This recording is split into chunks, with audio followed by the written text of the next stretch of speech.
Halo, Halo, apa apa kabar? kabar? Lama sekali gak lihat. Iya.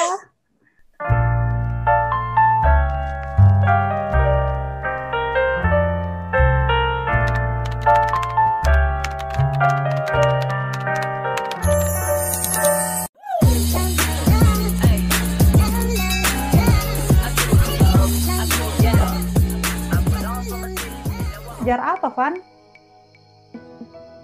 Ngejar balet Di mana ngajar balet? di sekolah balet namanya Lily Ballet School. Iya, kamu sejak kapan sih Pasti nggak ikutan? tahu. Nggak tahu.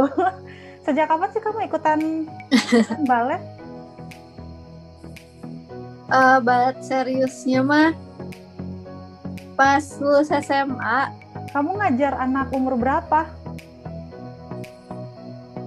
Sekarang mah pada kecil, paling gede kelas 3 gitu ya. Oh, kelas 3. Kok jadi ngajar balet ya? Kamu bukannya masih kuliah? Udah beres ya? Iya, kemarin tuh habis ngumpulin skripsi. Terus sekarang lagi nunggu jadwal sidang, sama masih harus ngumpulin laporan akhir. Soalnya kan kuliah bisnis, jadi harus laporan bisnis gitu. Oh, jadi kuliah kamu jurusan bisnis dan sekarang bisnis kamu adalah jualan selimutnya gula gelinding. Ya, yang gue Berolin musik. Siapa itu? ini juga di-cut ya. Apa namanya, alarm. Oh. Sebagai seorang guru kepada muridnya, kita akan memberikan kuis. Ya ampun. Ada 5 pertanyaan yang harus dijawab dengan spontan dan cepat. Nggak boleh pakai mikir. Nggak. Tuh. Lebih suka mana? SD, SMP, SMA? SMA. Oke. Punya satu sahabat atau punya banyak teman? Satu sahabat. Satu sahabat. Guru killer atau guru baik? Guru baik lah. Oke. Kehilangan guru kesayangan atau kehilangan pacar? Kehilangan pacar. Kerja di bidang Kerja di bidang biasa tapi banyak uang atau kerja sesuai passion tapi uangnya sedikit? Kerja sesuai passion. Tapi uangnya sedikit. Iya, uang nanti berkat dari Tuhan. Oke, sih. Oke, 5 pertanyaan dijawab dengan cepat. Kita bahas satu persatu. SD, SMP, SMA, jawabannya SMA. Kenapa? Karena ada Ya, tapi itu pada zamannya emang membuat senang walaupun berakhir tragis. SMA, karena kalau SMP terlalu drama. Kalau SMA banyak air mata. Iya, mungkin SMA juga udah lebih dewasa, jadi lebih kayak nikmatin seneng-senengnya. Terus kayak dulu lebih solid juga sih waktu di SMA. Soalnya kan beneran sekelasnya tuh dikit. SD enggak? Enggak. Kayaknya dulu mah SD teh suram, kayak nggak pengen sekolah. SD suram. Karena iya dulu tuh nggak seneng belajar. Terus dulu malas banget kalau disuruh ke sekolah, nggak tahu kenapa. Kalau seorang Ivana kayaknya masa sih pernah nakal? Nah itu kalau ada yang nakal coba cerita dong, kita tunggu saran. Coba. Nakal. Mau cerita sih ini lucu tentang seorang guru. Sebenarnya bukan lucu sih, sebenarnya kita kurang ajar, cuman keinget gitu sampai sekarang. Jadi tuh waktu itu lagi satu sekolahan tuh lagi field trip. Gak tahu kenapa cuman kelas aku doang yang gak ikutan field trip tuh, kayak beda sendiri gitu loh field tripnya. Nah jadi kan seharian itu belajarnya tuh sambil main temanya, mungkin biar kasihan banget nih satu kelas nggak field trip gitu. Jadi tiap pelajaran tuh ada main belajar, terus sudahnya main gitu. Nah di pelajaran satu guru ini kita tuh main, kan dulu ada film Conjuring kan? Iya. Ingat nggak film Conjuring yang horor? Main tepuk-tepuk tangan. Nah kita tuh nyobain di kelas, dimatiin lampunya, terus semua orang gantian termasuk gurunya, ditutup pakai dasi matanya. Udah gitu kita harus tepuk tangan gitu, jadi yang ditutup harus nyari teman-temannya yang tepuk tangan. Nah udah gitu giliran guru ini kita tutup matanya kan pakai dasi. Terus lupa ini siapa, ini saya atau ini siapa gitu. Pas bagian guru ini kita semua keluar dari kelas, pintunya ditutup, kita jajan ditinggalin. Jahat. Dan guru itu sendirian di dalam ruangan yang kosong, yang gelap. Iya, terus nyari kita. Ya ampun. Udah gitu, pas kita udah balik, pas mau balik masuk kelas, gurunya marah, keluar ngebanting pintu. Ya ampun, itu kamu kelas berapa? Kelas berapa? Kelas 11 gitu ya. Miss siapa sih? Perempuan laki-laki? Perempuan, teman dekatmu. Iya. Gak pernah cerita-cerita gitu? Enggak. Dia gak pernah cerita bagian itu. Udahnya merasa bersalah, jadi kita tuh meeting kayak kita harus ngapain. Akhirnya semua turun ke ruang guru, minta maaf. Missnya lagi nangis. Kelas itu 11 IPS kan? Iya. Saya homeroom kalian kan waktu itu? Saya wali kelas ya. Terus kalau misalnya pada saat itu Miss Putri tahu, kita dihukum. Ya iyalah, nggak sopan guru kayak gitu. Kasian kalau dia nyesok bisa pingsan loh. Bisa pengalaman buruk loh itu dia ingat seumur hidup. Dan siapa yang melakukan itu? Murid-muridnya. Jahat kalian ya. Ide siapa? Parah. Nggak tahu, lupa. 3 nih, guru killer atau guru baik? Guru baik. Karena guru killer, ya siapa yang suka sama guru killer? Ya tapi lumayan lah, kalau guru killer itu bagusnya jadi bisa diceritain ke anak cucu. Dulu ya mama punya guru gini. Gurunya killer, suka marah-marah, kemudian disiplin, tegas. Tapi kan yang kayak gitu bagus biasanya untuk ngajar. Gak juga sih, tergantung anaknya. Ada anak yang bisa dikillerin baru belajar, ada anak yang emang gak suka aja kalau digituin, malah males gitu bawaan. Saya termasuk guru apa? Guru apa ya? Guru hidupku. Kalau pesan sampai sekarang, guru olahraga, tiap sebelum olahraga pasti kita disuruh berdoa dulu. Terus habis beres olahraga tuh kayak kita harus beresin sampah bareng-bareng dulu. Mau sampah siapapun yang udah dari pagi, dari kemarin di lapangan itu tuh harus kita beresin.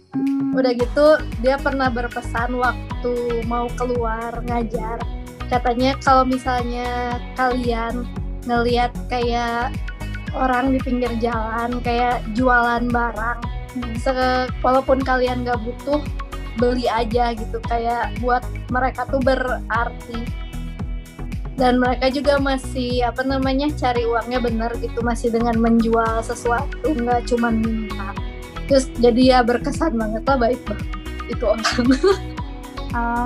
Berarti ada sesuatu yang dia ajarkan walaupun hanya sebentar pengalaman kamu sama guru tersebut, tapi kata-kata dan sesuatu yang dia ajarkan berkesan dan bermakna. Iya. Gugur kesayangan atau kehilangan pacar? Ya kehilangan pacar lah, tadi spontan langsung. Guguk tuh kayak semua orang juga tahu lah ya, guguk tuh hewan yang paling setia banget, kayak dia nggak mandang kita kaya lah, cantik lah, apalah ya, itu pasti setia. Dan ya bagi mereka juga hidup mereka ya cuman kita gitu. Kalau pacar ya kalau misalnya hilangnya masih bisa dicari lagi. Lelakinya masih banyak yang setia ya. Dan baik juga gak akan hilang. Ya. Kalau anjing kan beda anjing, tetap beda gitu. Iya. Tapi kalau kamu urus dari kecil jadi hewan peliharaan kamu, nah dia langsung menganggap kamu tuan dan sudahlah, menurut dia kamu adalah hidupnya. Sedangkan kalau laki-laki atau pacar, ya mungkin kamu disebutnya nomor 1 dia, kamu adalah hidupnya. berapa lama kemudian kamu jadi nomor 2 dan dia punya yang lain, punya hobi yang lain, dia lupa sama kita ya. Dan setelah itu selesai dan kita masih bersama gugu kita. Iya, terus dia punya dogi, lupa sama kita. Iya. Terus kenapa beralih ke gula gelinding? Iya, karena pandemi kan. Terus kayak ya pengen aja gitu, bosen di rumah melihara apa. Awalnya cuman beli 1 buat seneng-seneng, bukan buat seneng-seneng ya, buat melihara gitu kan, ada kerjaan. Lama-lama jadi ada 7. Oh, itu bukan gara-gara bisnis kamu untuk skripsi? Jadi awalnya emang pelihara doang. Terus lama-lama dijadiin.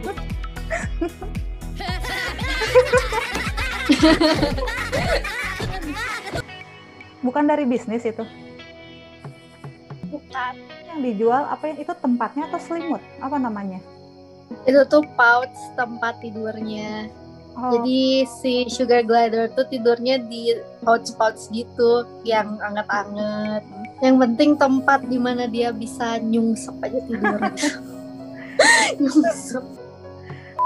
Pertanyaan terakhir. Kerja di bidang biasa tapi uangnya banyak, kerja sesuai passion tapi uangnya sedikit. Kamu lebih pilih sesuai passion tapi uangnya sedikit. Kamu nggak kejar uang atau materi? Sebenarnya tergantung sih. Kayak kalau misalnya gitu ya, punya keluarga yang harus dibiayai, ya itu sih mau nggak mau harus cari yang gajinya lumayan ya, walaupun nggak suka. Tapi kalau misalnya secara pribadi gitu, hidup sendiri, ya pengennya sederhana aja lah, tapi kerjaannya emang seneng, sesuai passion gitu. Jadi kerjanya juga happy, bukan yang stres, kejar deadline. Passionnya ganti-ganti sih. Kayak tapi kan dari dulu emang cita-citanya dari SMP udah pengen jadi guru kan. Sekarang udah terkabul. Tapi nggak nyangka sih bakal jadi guru balet, kirain bakal jadi guru Inggris atau psikolog gitu kan. Ya. Tapi kalau misalnya untuk sekarang sih, kalau ditanya ke depannya mau ngapain, pengen banget bikin pet shop. Kalau kamu ingin pet shop, saya lihat dari kamu kecil memang. Dari kecil kamu selalu sayang sama hewan, apapun itu hewannya. Walaupun kamu nggak pelihara, tapi kamu selalu punya hati ya, punya rasa iba sama hewan-hewan di sekitar, apapun itu jenisnya. Tapi kan kamu peliharanya anjing ya, Guguk. Dan saya lihat kamu pelihara itu anjing dan Guguk udah kayak anak sendiri, udah kayak treat diri kamu sendiri. Itu kan luar biasa ya. Dan dari situ kelihatan ini anak tipe penyayang, dan penyayangnya bukan hanya untuk manusia gitu, tapi untuk hewan yang kecil yang nggak berdaya. Tapi kamu pelihara. Jadi blasting. Enggak, kita blasting. Kalau kamu mau punya pet shop-nya untuk hewan apa aja? Nggak mungkin untuk sekarang sih pengennya hewan eksotis, karena untuk pet shop anjing kucing gitu udah banyak kan, udah biasa. Jadi biasa kan hamster kandangnya kayak dulu mah cuman kayak di jeruji gitu kan. Ada benar-benar di akuarium yang gede, terus dibikin kayak landscape-nya, kayak ada tanahnya juga beda-beda tekstur, terus kayak tanahnya tuh bioaktif, jadi kayak ada masukin binatang-binatang kecil buat kayak ngurain kotorannya. Jadi kandangnya tuh nggak usah dibersihin, dia nggak bersihin sendiri gitu. Wow, berarti nanti ada hewan dong di dalam tanah itu, hewan lain. Iya, ada kayak serangga yang emang makanannya tuh kotoran hewan. Jadi diurai gitu. Dan mau yang lihat? Pasti, ya boleh mau lihat dong. Oh iya, itu udah kayu-kayu, di bawahnya apa? Di bawahnya itu tanah-tanah. Jadi ini tuh buat dia buat ngegalinya, jadi harus dalam. Oh, itu dia hamster. Hai, Peter. Iya, tempat mandinya. Namanya Latte. Oh, Latte. Halo Latte. Terus warnanya putih. Ini kamu yang buat asli? Iya. Dia baik banget. Oh, ini ada yang masih di dalam jeruji ya? Oh, wow. Makan apa dia? Makan seed mix. DIY dari kayu-kayu bekas packing barang. Kreatif. Terus dari kebun pinus. Pouchnya kayak gitu. Oh, besar. Kelihatan nggak sih? Kelihatan. Pouchnya besar ya ternyata. Saya pikir kecil. Itu ekornya lihat melilit. Iya. Melilit ke batang pohonnya. Kalau ini kandangnya masih alami dari kamu beli? Ini mah kandang biasa sih, cuman ditambahin dahan-dahan gitu aja. Satunya 95.000 kalau yang aku jual. Ya. Kalau saya nggak coba, saya nggak akan ngerti masalah mereka apa. Kalau saya nggak punya pengalaman juga, saya nggak tahu ngasih saran ke mereka kayak gimana. Jadi saya mau coba. Inspiring. Iya, kalau punya pengalaman kan enak. Nanti saya bisa kasih tahu dari sudut pandang ini. Jadi guru bukan sekedar ngomong gitu, tapi melakukan juga sebelum dia kasih tahu ke murid-murid. Diingat pernah dengar kata-kata orang yang pintar banget dalam satu bidang belum tentu bisa ngajarin ke orang lain, karena bagi dia itu gampang gitu. Dia nggak bisa ngajarin kayak ke orang, misalnya orang lain bingung, tapi dia tuh nggak tahu gimana cara bikin murid-muridnya tuh bisa, karena bagi dia mah itu tuh selalu gampang, nggak pernah sulit gitu. Jadi sebenarnya yang bisa ngajar, bisa jadi guru tuh orang yang pernah ngerasain kesulitan itu, terus dia bantu orang lain yang merasakan kesulitan yang sama. Mantap. Ya, terima kasih Ivana Angelia. Bye-bye.